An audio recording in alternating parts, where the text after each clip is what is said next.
Қандай тамаша. Күшті не. Ішінде ірімшігі бар, тәтті. Бірінші нанымызды басып аламыз.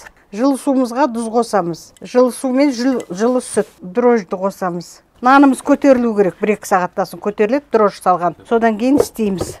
Нанымыздың иықанды, енді нанды самын.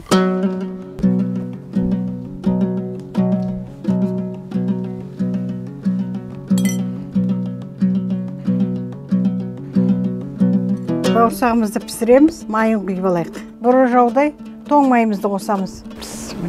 Қазақтар енді бауырсақты неше түрлі қылып істейді. Енді біз мінекей қызыл ірімшікпен істеп жатырмыз. Бұның ерекшелігі ішіне қызыл ірімшік салдық. Сол қызыл ірімшікті осы бауырсақтың ішіне салып пісіріп жатырмыз. Ірімшік салған бауырсағымыз дайын болды. Мінекей жаңа пісірген бауырсағымызды көрейік. Мінекей қызыл ірімшік, ішіне қызыл ірімшік салдық. Күшті, дәмді керемет. Міне осылай ірімшік салып балаларға пісіріп беруге болады.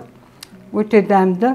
Ішіндегі ірімшік түк ерген жоқ, сол қалпында. Кел, жейсің ме? Жаным, міне, жейсің ме мінекей? Же. Күшті не. Ірімшігі бар, тәтті. Тұмар шайменен тамаша. Ал осылай істеңіздер, балаларға беріңіздер істеп. Немерем, шөберем жеді, әдемі дейді. Күшті дейді.